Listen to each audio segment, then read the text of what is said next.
Hello everyone, welcome to Pharmacology Further podcast, and we are here with the October 23 e-newsletter podcast. So Pharmacology Further is a step further pharmacology. A big welcome to all the interested, curious and thoughtful people who like medical sciences as main course, nutritive salads and sides, and literature and fiction as desserts, drizzled upon with spices of creativity at the same time. So we are starting now with the Pharmacology Further e-newsletter October 23. First and foremost, let's straight away jump to the Is Pharmacology Difficult section. Here I have October FDA approved drugs. So I'm gonna list few of the October FDA approved drugs which are quite important. The first one is etrasimod. The brand name is Velsipity. It was approved on October 12, 23 for the treatment of ulcerative colitis. It is to be administered orally as tablets, and mechanism involves sphingosine 1-phosphate receptor modulation. That is S1P receptor modulation. Next drug in the list is bimekizumab, that is BKZX.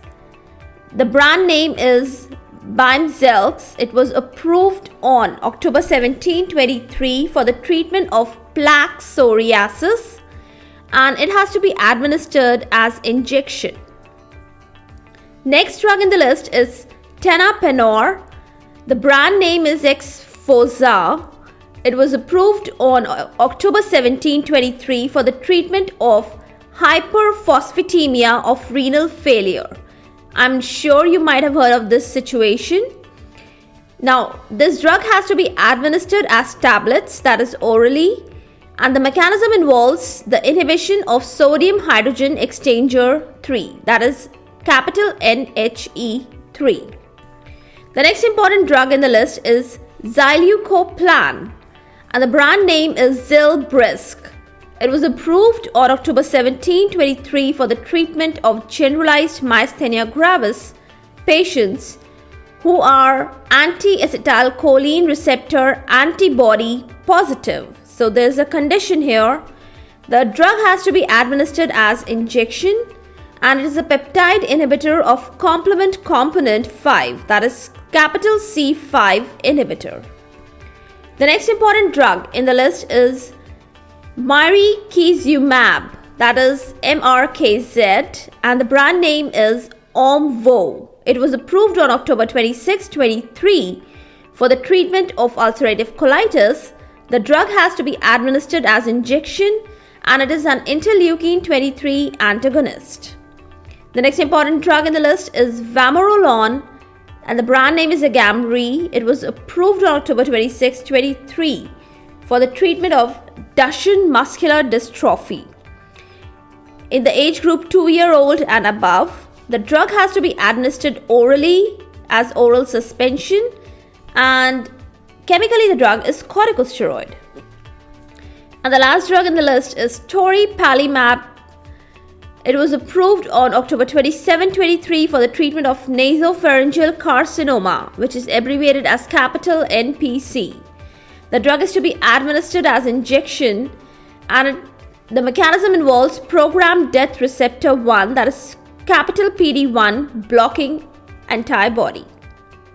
So that was all about the October FDA approved drugs. I gave you one of the most important drugs and their list and the main features, that is their indications, their mechanism, and their route of drug administration.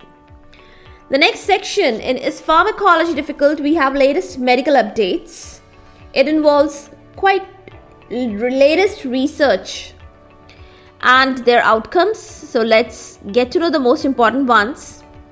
Current health researchers from University of Granada, that is capital UGR, they have indicated that daily 8,000 steps walked in fact reduces premature death risk. It improves the quality of life. and the best results are obtained when this fast speed of walking is maintained. Now before that, prior to this, Japanese, they propounded the theory of 10,000 steps daily, but there was no scientific basis. The next important research is about the Cronkite-Canada syndrome. That's a rare state of development of non-carcinogenic polyps in the intestine. Now this development of polyps, it was directly proportional to the high serotonin levels of the intestinal epithelium. Now this, as per research, is done in the Baylor College of Medicine.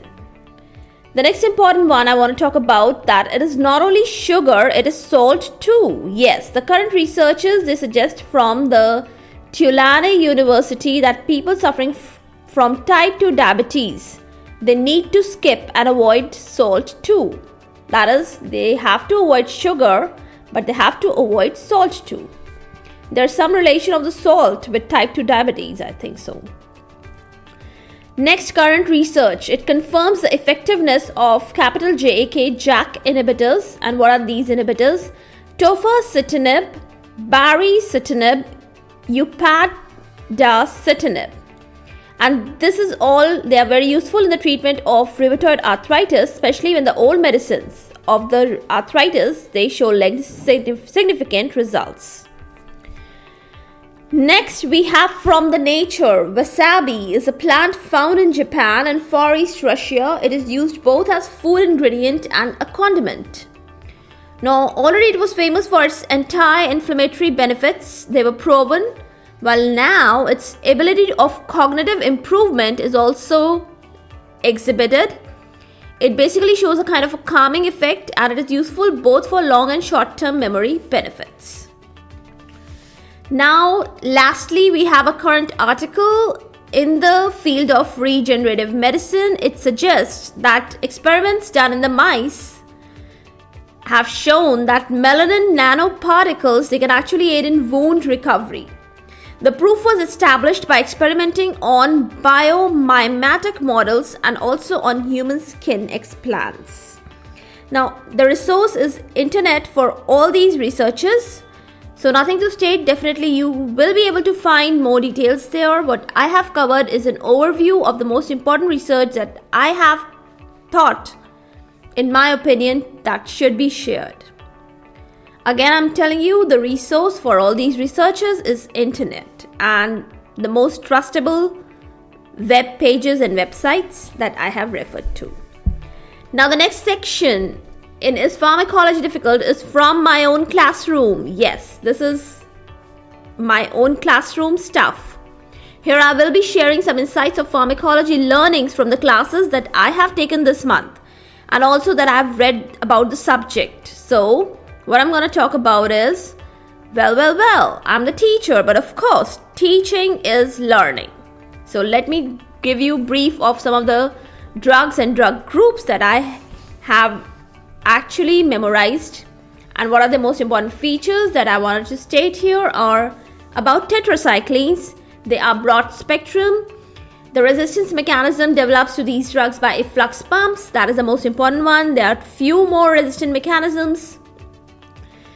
All the tetracyclines, they are comprised of 4 cyclic rings. The doxycycline is excreted by the liver. Most of the other ones, they are excreted by the renal route. The tetracycline, they form chelates with the milk, etc. and the deposit in the growing teeth and bones.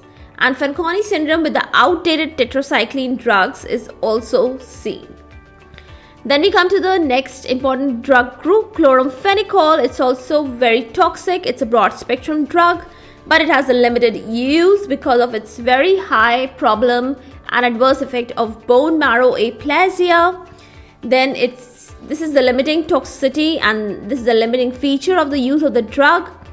And when given in neonates in pregnancy, the drug also shows to have side effect of gray baby syndrome. Coming over to the next drug, erythromycin, the first drug amongst the macrolides. It has a narrow spectrum. It is an inhibitor of CYP3A4 enzymes. The drug is acid labile and is generally administered via the oral route as enteric coated tablets. Then we have azithromycin. It's a broad spectrum drug Once daily dosing is enough. That is the convenience of its administration. It doesn't show any kind of inhibition of the CYP3A4 enzyme, so it's better than erythromycin, definitely. It is acid stable up to an extent also. Coming over to the next drug, clindamycin. That's from the group lincosamide antibiotic drugs, sometimes effective for VRSA and VRE, that is vancomycin resistant Staph aureus and vancomycin resistant enterococci also. Coming over to the next drug, linezolid.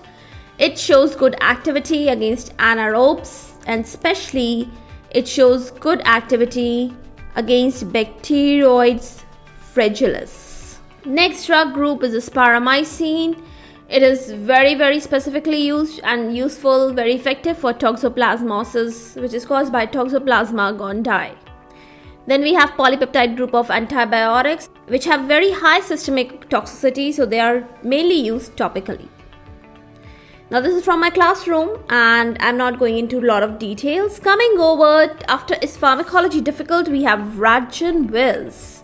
So from the Radgin Wiz writing desk, I want to state that NaNoWriMo 2023 is the most awaited and the most celebrated November month event that I am looking forward to. That is, I'm talking about when I was in October. So what is NaNoWriMo? It's a National Novel Writing Month in 2023. That is every year in November in US. So what I'm planning to do is to write a sequel of my last NaNoWriMo project, Vijay and the Valley of the Dwarfs, and this year's book is named as Ranjo and the Reckless Course of the Aircraft. And this is again a middle grade kids adventure book. That is the age group, and this time the main character here is not Vijay but Ranjo. And I want to share that I got some great reviews for Vijay and the Valley of the Dwarfs recently. And I've also shared my first chapter of the book, Vijay and the Valley of the Dwarfs, which you can also find when you go for look inside section in Amazon. But I've shared a little lesser than the Amazon, and I've shared for free, and you can read it. If you like it, you can actually go for the complete book on Amazon. And the name I've mentioned, so you will be able to find it without any problem or without any confusion. So the first chapter 1 is the Tinsop Town. I'm not going to read the chapter just now. You can read it from my newsletter. And if you really like it, then definitely go for the book. Then lastly, I want to state here is that hope you all are having a planned, organized writing and reading routine that could be actually nothing very fancy, but simple step like noting things in Google Calendar, like I do. Yes. I've been using Google Calendar from some time, and I found it quite very useful and one of the best organizing places where I actually write down so many things that I want to do in the daytime. After Radgin Wiz, we have the section Simple and Sparkling. And this time in this section, it is the time to go bananas. No, I mean to think about bananas and their benefits for all of us. So let's talk about the pros. I'm not talking here any cons, only pros and pros. So bananas, they are very rich in fiber. They are a very good source of potassium, vitamin B6, vitamin C. They have many antioxidants, phytonutrients. The protein content is very less. The fat is present in bananas. The soluble fibers and the resistant starch in green unripe bananas, they help moderately to balance the body sugar levels. The resistant starch serves as prebiotic. It skips the digestion and it is the harbinger of the probiotics, that is the good gut bacteria. The bananas, they are weight loss friendly foods. Once eaten, they can make you satisfied for a long time. So you have to eat them less subsequently, not much in number. So just mind your number while eating bananas. Then only they will show the positive effects. Then being rich in potassium, they lower the blood pressure. They are cardio friendly too. Flavonoids, amines, they are the wonderful antioxidants which are found in abundance in bananas. Bananas support the bone health, ocular health and kidney health and help to build lean muscles. Banana curbs down bloating and helps in muscle recovery after exercise and wear and tear. All in all, what I want to state is bananas, they are very good dietary add-on, especially in the morning, in the evenings. preferable in the morning. And if you take banana shakes, you can skip your meals also. It's quite heavy, fulfilling, and very nice. Avoid sugar in banana shakes. Try honey or some dates or something else. Well, with bananas, you don't need more sugary substances, that's for sure. Good ingredient, banana helps in weight loss, diets, and it can be added easily in measurable amount in the healthy lifestyle daily. And last section after all these things, we have off the cuff talks. So here today I want to talk about the basic theme is little things. They are not little. When looked back again, they seem big things. So the moral of the story is to enjoy and pay value to the little things. Now I'll give you some examples. Slowly and tastily sip the morning tea or coffee. The first sip is the best thing of the day, so you better enjoy it. Now as you walk around the garden, pay heed to the new sprouting flowers and buds and leaves. What do they indicate? They're simply perfect reminder of the new beginnings. Next, don't ignore the comments, whether they are positive or whether they are critical, by your mom when you dress up for office in the morning. Why? Because these comments, they are simply the best advice pieces for you.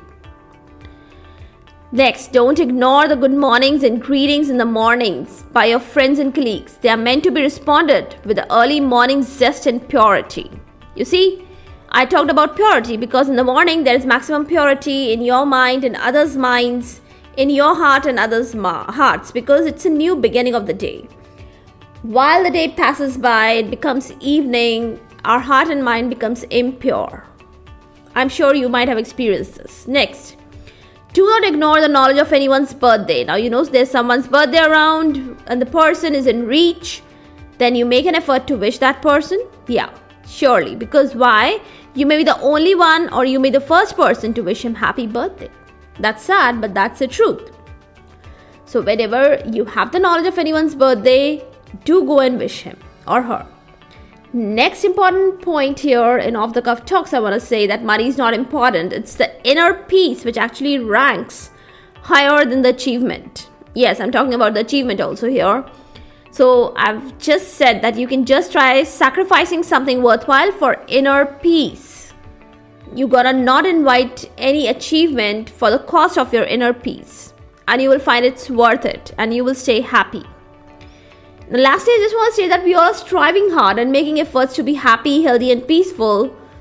And nothing is more desirable to anybody on this planet. I'm sure I'm right. Finally, it's a wrap o'clock. I look forward to see and talk to all of you, but again at a month's span. Till then, I just want to state in a very poetic manner, the clock gonna tick, don't you miss. Let every act, every thought, rejuvenate and kindle the extent of bliss. Cause the next time we sit, and while the tea we sip, in your talks I wish we rejoice and celebrate your wins. Similarly, I've translated it into French version. Well, let me try this one. J'ai hâte de vous revoir et de vous parler à nouveau, mais dans un mois. D'ici là, l'horloge va sonner. Ne te manque pas que chaque acte, chaque pense, régénère et illumine l'étendue du bonheur. Parce que le prochain fois que nous nous essayons et que pendant que nous serons le dos. Dans vos discussions, je souhaite nous réjouissons et célébrons vos victoires. Yes, my convo is to be supplemented now with the final full stop. Ciao till the next monthly meeting. A bientôt. Au revoir.